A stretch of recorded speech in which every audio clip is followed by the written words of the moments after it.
Chapter 19, Treasure, Unbelievable Riches. He could not believe the contents of the survival pack.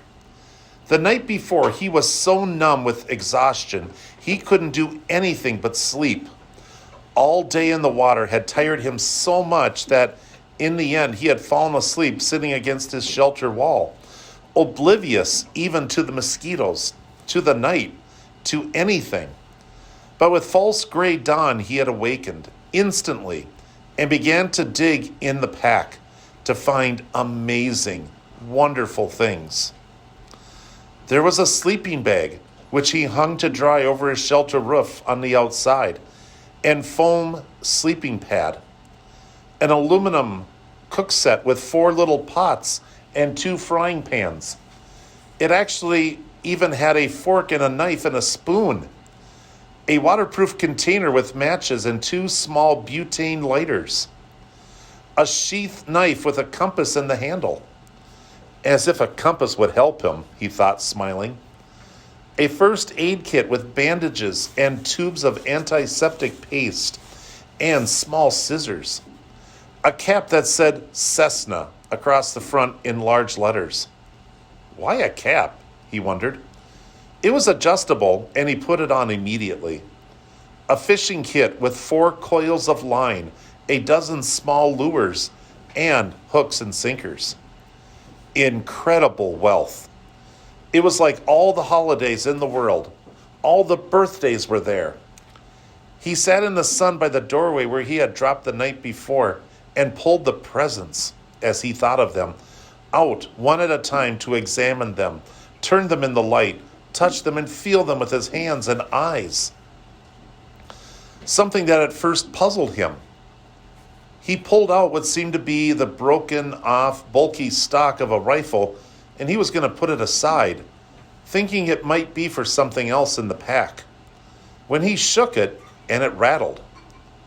After working at it a moment, he found the butt of the stock came off, and inside there was a barrel and magazine and action assembly with a clip and full box of 50 shells. It was a .22 survival rifle. He had seen one once in the sporting goods store where he went for his bike parts, and the barrel screwed into the stock. He had never owned a rifle, never fired one, but had seen them on television, of course, and after a few moments figured out how to put it together by screwing the action onto the stock, how to load it and put the clip full of bullets into action. It was a strange feeling, holding the rifle. It somehow removed him from everything around him. Without the rifle, he had to fit in, to be part of it all, to understand it and use it. The woods, all of it. With the rifle, suddenly he didn't have to know, did not have to be afraid or understand. He didn't have to get close to a fool bird to kill it, didn't have to know how it would stand if he didn't look at it and moved off to the side. The rifle changed him the minute he picked it up, and he wasn't sure he liked the change very much. He set it aside, leaning it carefully against the wall. He could deal with that feeling later. The fire was out, and he used a butane lighter and a piece of birch bark with small twigs to get another one started, marveling at how easy it was, but feeling again that the lighter somehow removed him from where he was, what he had to know. With a ready flame, he didn't have to know how to make a spark nest or how to feed the new flames to make them grow. As with the rifle, he wasn't sure he liked the change. Up and down, he thought. The pack was wonderful, but it gave him up and down feelings. With the fire going and sending up black smoke and a steady roar from a pitch-smelling chunk he put on, he turned once more to the pack, rummaging through the food packets. He hadn't brought them out yet because he wanted to save them until last, have glory in them. He came up with a small electronic device completely encased or closed in a plastic bag. At first he thought it was a radio or cassette player, and he had a surge of hope because he missed music, missed sound, missed hearing another voice. But when he opened the plastic and took the thing out and turned it over, he could see it wasn't a receiver at all. There was a coil of wire held together on the side by tape, and it sprung into a 3-foot-long antenna when he took the tape off.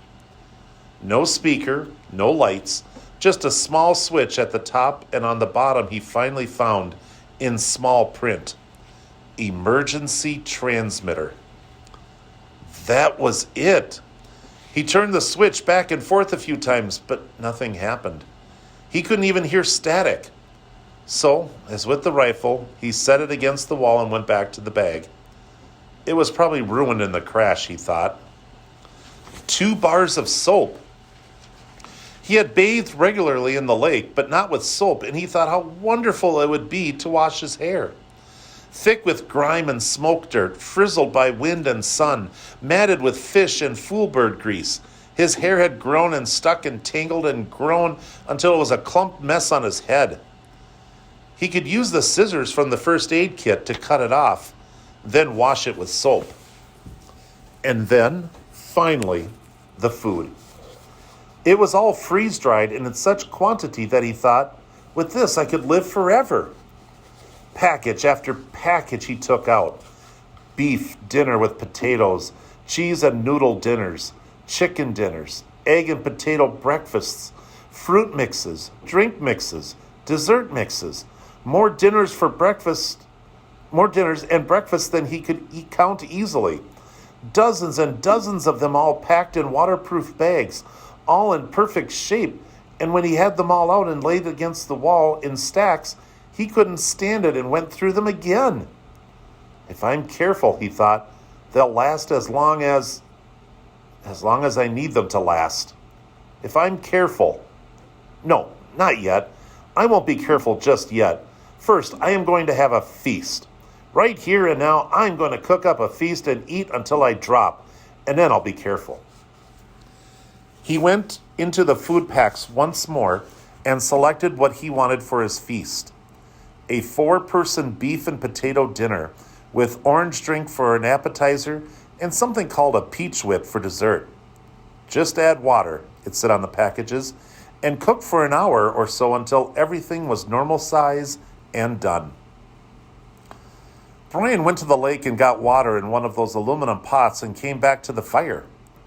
Just that amazed him, to be able to carry water to the fire in a pot. Such a simple act, and he hadn't been able to do it for almost 2 months. He guessed at the amounts and put the beef dinner and peach dessert on to boil, then went back to the lake and brought water to mix with the orange drink. It was sweet and tangy, almost too sweet, but so good that he didn't drink it fast, held it in his mouth and let the taste go over his tongue, tickling on the sides, sloshing it back and forth and then down, swallow, then another. That, he thought, that is just fine. Just fine. He got more lake water and mixed another one and drank it fast, then a third one. And he sat with that near the fire, but looking out across the lake, thinking how the rich smell was from the cooking beef dinner. There was garlic in it and some other spices, and the smells came up to him and made him think of home. His mother cooking, the rich smells of the kitchen, and at that precise moment, with his mind full of home and the smell from the food filling him, the plane appeared. He had only a moment of warning. There was a tiny drone, but as before, it didn't register. Then suddenly, roaring over his head low and in the back of the ridge, a bush plane with floats fairly exploded into his life. It passed directly over him, very low, tipped a wing sharply over the tail of the crashed plane in the lake, cut power, glided down the long part of the L of the lake, then turned and glided back, touching the water gently once, twice, and settling with a spray to taxi and stop with its floats gently bumping the beach in front of Brian's shelter. He had not moved. It had all happened so fast that he hadn't moved. He sat with the pot of orange drink still in his hand, staring at the plane, not quite understanding it yet. Not quite understanding yet that it was over. The pilot cut the engine, opened the door, and got out, balanced and stepped forward on the float to hop onto the sand without getting his feet wet.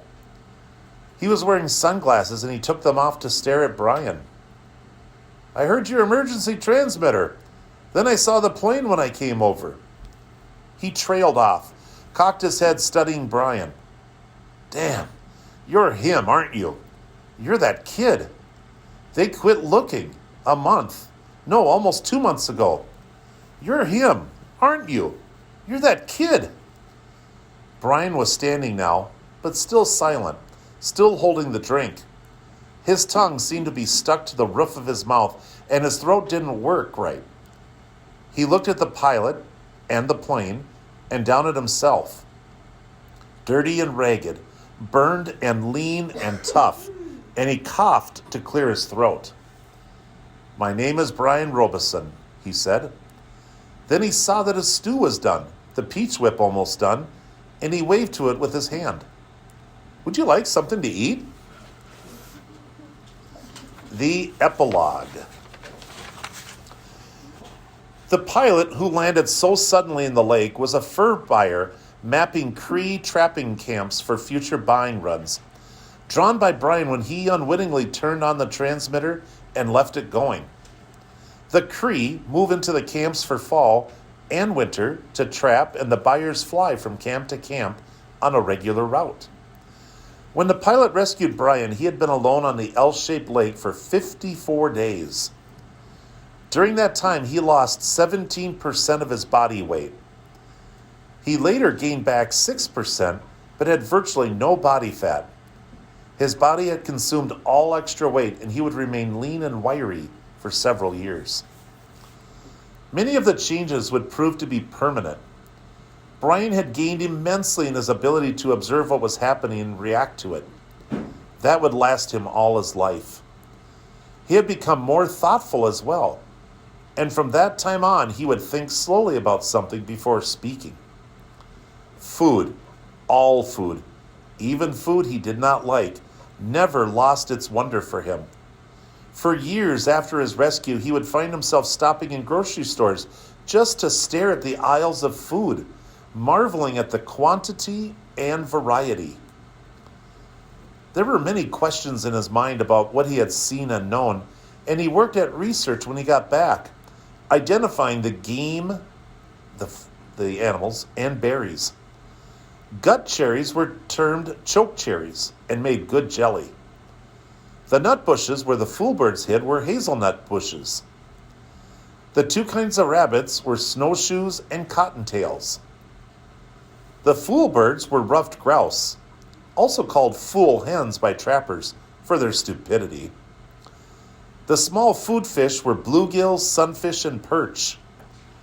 The turtle eggs were laid by a snapping turtle, as he had thought. The wolves were timber wolves, which are not known to attack or bother people. The moose was a moose.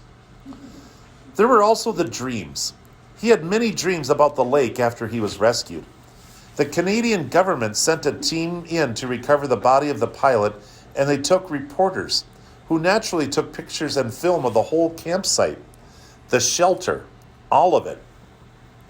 For a brief time, the press made much of Brian, and he was interviewed for several networks, but the Fuhrer died within a few months.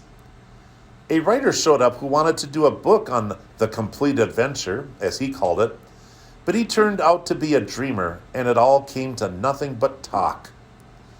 Still, Brian was given copies of the pictures and tape, and looking at them seemed to trigger the dreams. They were not nightmares, none of them were frightening, and he would awaken at times with them. Just awaken and sit up and think of the lake, the forest, the fire at night, the dark birds or the night birds singing, the fish jumping, sit in the dark alone and think of them, and it was not bad, and would never be bad for him. Predictions are, for the most part, ineffective. But it might be interesting to note that had Brian not been rescued when he was, had he been forced to go into the hard fall, perhaps winter, it would have been very rough on him. When the lake froze, he would have lost the fish. And when the snow got deep, he would have had trouble moving at all. Game becomes seemingly plentiful in the fall. It's easier to see with the leaves off the brush. But in winter, it gets scarce and sometimes simply non-existent as predators like fox, lynx, wolf, owls, weasels, fisher, marten, northern coyote sweep through areas and wipe things out. It is amazing what a single owl can do to a local population of ruffed grouse and rabbits in just a few months.